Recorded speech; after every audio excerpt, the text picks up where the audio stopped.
গাঁৱৰ সমষ্টিৰ জুৰুলা সমস্যা দেখি ৰাজনীতিৰ চোতালত ভৰি দিলে মিছেছ ইউনিভাৰ্ছ কিৰণ বড়োৱে।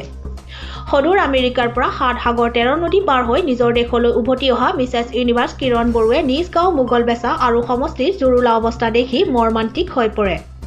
অতি পিছপৰা দৰং ওদালগুৰি জিলা বিটিআৰৰ সীমান্তৱৰ্তী গাঁও মোগলবেছাত জন্মগ্ৰহণ কৰা কিৰণ বড়ো সৰুকালৰে পৰা মেধাৱী ছাত্ৰীৰ উপৰি একেধাৰে সাংস্কৃতিক খেল আৰু এগৰাকী সমাজসেৱিকা সবলীকৰণত আগবঢ়া মহিলা হিচাপে পিছপৰা অঞ্চলৰ গ্ৰাম্যাঞ্চলৰ উন্নতিৰ হৈ ৰাইজৰ কাম কৰা মহিলাগৰাকীয়ে একাধিকভাৱে দূৰদৰ্শনৰ এংকাৰ ভাৰতৰ বেষ্ট মহিলা এৱাৰ্ড পোৱা কিৰণ বড়োৱে দক্ষিণ আফ্ৰিকাতো 7খন দেশৰ 100 গৰাকী প্ৰতিযোগীৰ ভিতৰত ভাৰতৰ গৌৰৱ কঢ়িয়াই অনা বড়োৱে ৰাজনীতিৰ চোতালত ভৰি দিবলৈ বাধ্য হয়।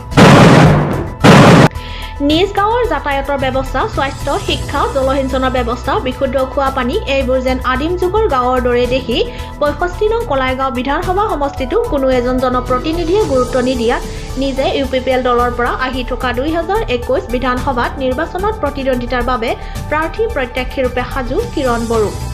কলাইগাঁৱৰ পৰা জিতেন বসুমতাৰী আৰু পৱন বনিয়াৰ ৰিপৰ্ট নিউজ 24 বড়োলেণ্ড। বহুত ধন্যবাদ নিউজ আছাম আৰু নিউজ 24 বড়োলেণ্ড। মই কিৰণ বড়ো। আজি মোৰ নিজ মানে জন্মভূমি আমাৰ নিজ মোগলবেছাত আহি উপস্থিত হোৱাৰ কাৰণে মই সকলোকে ধন্যবাদ জনাইছোঁ।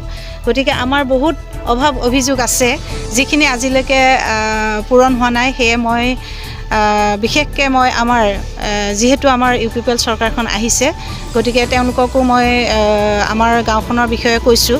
একেবাৰে মানে বিটিআৰৰ শেষ সীমা, গতিকে আমাৰ সদায় মানে আমাৰ গাঁওখনক মানে মাহীয়াৰ চকুৰে চোৱা বুলি ক'লেও ভুল নহয়। গতিকে এইবাৰ মই ভাবিছোঁ যে 35 নম্বৰ মুদৈবুৰী সমষ্টিৰ, গতিকে এইবাৰ আমাৰ মুদৈবুৰী সমষ্টিৰো দিগন্ত বৰুৱা MCL হৈ আহিছে, AM হৈ আহিছে।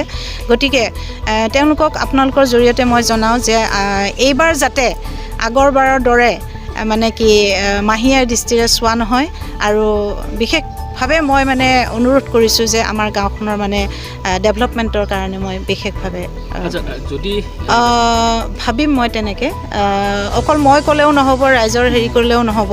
গতিকে আমাৰ ওপৰতো এটা হেৰি আছে, দল আছে, দলীয় যিগৰাকী চিফ এক্সিকিউটিভ মেম্বাৰ, ৰাইজে কৰিম নিশ্চয়, ৰাইজৰ স্বাৰ্থত মই কৰিম।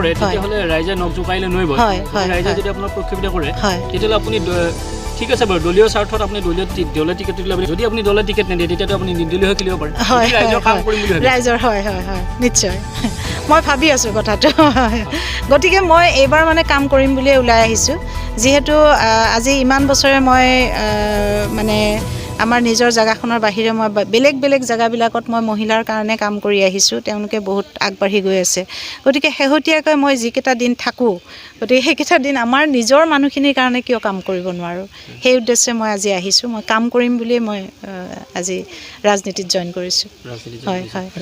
মই যেতিয়া 2017 চনত 2017 চনত আহিছিলোঁ, মোৰ গাঁৱৰ মানুহে যেতিয়া মোক সম্বৰ্ধনা জনাব মাতিছে, সেইদিনাখন মোৰ সঁচাকৈ বহুত দুখ লাগিছে। কাৰণ গাঁওখনত সোমাই পেলাই মানে কি তেতিয়াতো অলপ একদম বহুত দ গাঁত আছিলে, এতিয়াতো অলপ ধৰক মাটি চাটি দি পেলাই গাঁৱৰ ৰাইজে কৰিছে। মই এবাৰ দেখিছোঁ মাইকী মানুহখিনিয়ে লগ লাগি পেলাই ৰাস্তাটো কিবা মাটি দি থকা দেখিছিলোঁ।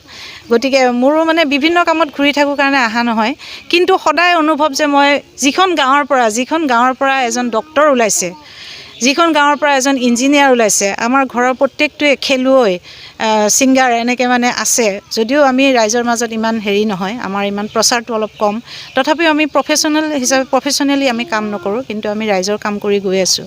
তথাপিও আমি বেলেগৰ কাৰণে যিখিনি কাম কৰিছোঁ, কিন্তু মোৰ নিজৰ গাঁওখনৰ কাৰণে কৰিব পৰা নাই। মোৰ দেউতা থকা অৱস্থাত দেউতাই যথেষ্টখিনি চবকে আগবঢ়াই লৈ গৈছিল। ইলেকশ্যনৰ বিটিআৰৰ যিদিনাখন ইলেকশ্যন আছিলে আমাৰ, সেইদিনাখনো এজন বয়োজ্যেষ্ঠ লোকে কৈছিল দেউতা ঢুকোৱাৰ পিছত হেনো তেনেকুৱা ব্যক্তি মানে ওলোৱা নাই, সেইকাৰণে আজি গাঁৱৰ উন্নতি নাই। গতিকে কোনোবা এজন প্ৰাৰ্থী আগবঢ়াই লৈ যাব লাগিব। সেইকাৰণে মই ভাবিছোঁ দেউতাৰ স্মৃতিতে দেউতাক যাতে আত্মাই শান্তি পায়, সেইকাৰণে মই বাকীখিনি কাম, আধৰুৱা কামখিনিক মই পূৰণ কৰিম বুলি পেলাই মানে মই নিজকে প্ৰতিজ্ঞাবদ্ধ হৈছোঁ। আপুনি ক'লে ৰাইজে নখ জোকাৰিলে নৈ বয়, গতিকে আমি সকলোৱে লগ লাগি এইবাৰ সকলোকে এটা পৰিৱৰ্তন লাগে। গতিকে মই সেই পৰিৱৰ্তনশীল জগতখনক মানে সমাজখনক আগবঢ়াই লৈ যাবৰ কাৰণে মই সদায় আগত থাকিম বুলি মই নাৰী শক্তি বুলি ক'লে আপোনালোকে চবেই জানে নাৰী হৈছে আদি শক্তি। চবেই সকলোৱে দুৰ্গা গোঁসানীক পূজা কৰে, হয়নে? নাৰীৰ 10টা ৰূপ আছে। গতিকে নাৰীয়ে কৰিম বুলি ক'লে চব কামেই কৰিব পাৰে।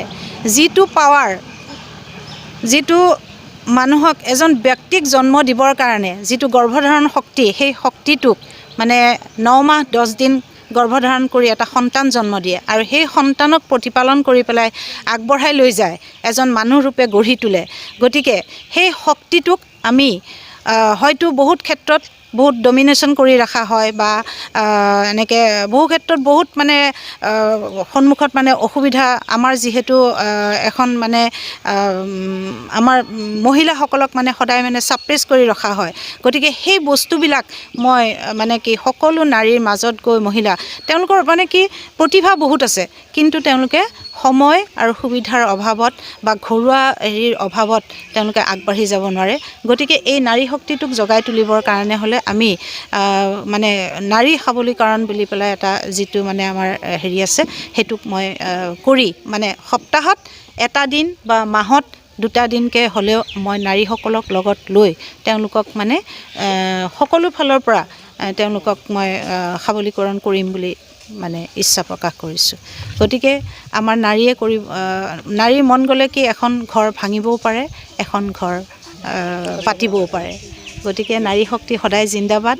আৰু এইবাৰ যিহেতু আমাৰ UPPL দলৰ মানে আমাৰ চিফ ছাৰহঁতে কৈ আছে যে 33% মহিলাসকলৰ কাৰণে সংৰক্ষণ কৰা হ'ব। গতিকে সেইটো আশাকে লৈ পেলাই মই আগবাঢ়ি আহিছোঁ আৰু বাকীখিনি ৰাইজৰ ইচ্ছা।